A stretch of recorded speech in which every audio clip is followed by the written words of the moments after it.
రంగారెడ్డి జిల్లా షాద్నగర్ పట్టణంలోని ఎంపీడీఓ కార్యాలయం ముందు తెలంగాణ జేఏసీ ప్రజా సంఘాల ఆధ్వర్యంలో ఏర్పాటు చేసిన ప్రొఫెసర్ జయశంకర్ విగ్రహాన్ని ఆవిష్కరించారు.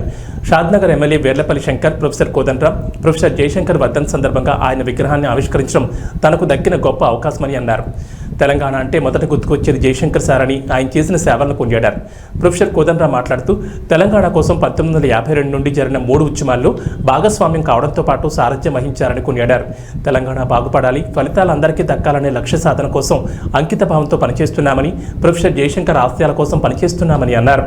తెలంగాణ నిజమైన ఉద్యమకారుడు, తెలంగాణ జాతీయపిత ప్రొఫెసర్ జయశంకర్ సార్ గారి యొక్క వర్ధంతి సందర్భంగా వాళ్ళ ఉద్యమకారులు జేఏసీ పెద్దలు కోదండరాం సారు, రాఘవాచారి సారు అందరూ కూడా జయశంకర్ సార్ యొక్క అభిమానులు ఇక్కడికి వచ్చి నిజమైన నివారణ తెలంగాణ రావాలి, రాజకీయంగా, ఆర్థికంగా, సామాజికంగా, నీళ్లు నిధుల పరంగా ఈ తెలంగాణ వివక్షతకు గురైందని చెప్పి పెద్ద పోరాట యోధుడు, మొట్టమొదటి ఉద్యమకారుడు కాబట్టి వారు చనిపోవడం ఈ తెలంగాణ రాష్ట్రానికి తీరని లోటు కాబట్టి వారి యొక్క సిద్ధాంతాన్ని, వారి యొక్క ఆశయాలను నిజంగా ఇలా ప్రజాపాలన ప్రభుత్వం ఈ రాష్ట్రంలో వచ్చింది కాబట్టి అలా ఆశయాలను ముందుకు తీసుకుపోవడానికే ఇలా ఇంత పెద్ద ఎత్తున వారికి నూతనంగా విగ్రహావిష్కరణ చేయడం జరిగింది, నివాళులు అర్పించడం జరిగింది. పెద్ద ఎత్తున అందరూ కూడా వారికి ఆత్మ శాంతించాలని చెప్పి కూడా భగవంతుడు కోరుతా ఉన్నారు. 52 నుంచి సాగిన 3 ఉద్యమాలకు కూడా ఆయన భాగస్వామి, తాను నాయకత్వం కూడా వహించాడు.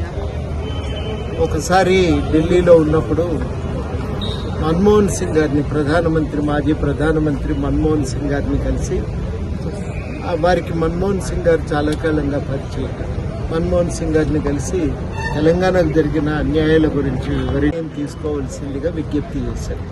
అన్ని విన్నాక మన్మోహన్ సింగ్ గారు, ఇంత అన్యాయం జరిగితే మరి మీరు ఎందుకు ఈ రాష్ట్రం విలీనానికి ఒప్పుకున్నారు అని అన్నారు. మేము ఎప్పుడు ఒప్పుకున్నామండి, 52లో విలీనానికి ముందు ఆందోళన చేసిన విలీనం వద్దని, 69లో ఈ ఒప్పందాలు అమలు కాలేదు, విలీనం చేసినప్పుడు ఇచ్చిన హామీలు అమలు కాలేదని చెప్పి మా రాష్ట్రాన్ని విడదీయమని చెప్పి మేము అప్పుడు కొట్లాడినాం. ఇప్పుడు మళ్ళీ ఆ విభజన ప్రక్రియను పూర్తి చేయాలని చెప్పి మేము ఇప్పుడు మళ్ళీ డిమాండ్ చేస్తూనే ఉన్నాం. మేము ఎప్పుడు కూడా మౌనంగా ఉండలేదు, అందుకు నేనే సాక్ష్యం అన్నాడు. అది వాస్తవానికి ఆయన యొక్క తెలంగాణలో ఆయన స్థానాన్ని కూడా తెలియజేస్తున్నది. 3 తరాల ఉద్యమానికి ఒక వారధిగా నిలిచాడు. అయితే పోరాటం తెలంగాణ రాష్ట్ర సాధనతో పూర్తవుతుందని ఆయన అనుకోలేదు. రాష్ట్ర సాధన వరకు రాష్ట్రం కోసం కొట్లాడాలి, రాష్ట్రం ఏర్పడినాక తెలంగాణ అభివృద్ధి కోసం పోరాటం చేయాలి అని చెప్పి ఆయన అందరికీ ఉద్బోధన చేశారు. ఆయన చనిపోయే ముందు ఎక్కడ మీటింగ్ జరిగినా మీరు నాకు మాట ఇవ్వాలి, తెలంగాణ ఏర్పడినాక కూడా తెలంగాణ అభివృద్ధి కోసం కొట్లాడతానని మాట తీసుకునేవాడు.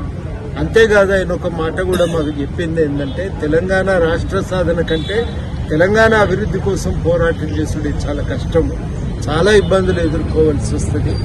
తెలంగాణ బాగుపడాలి, ఫలితాలు అందరికీ దక్కాలి, ఆ లక్ష్య సాధన కోసం మేము చాలా కొట్లాటం నడపవలసి వస్తుంది.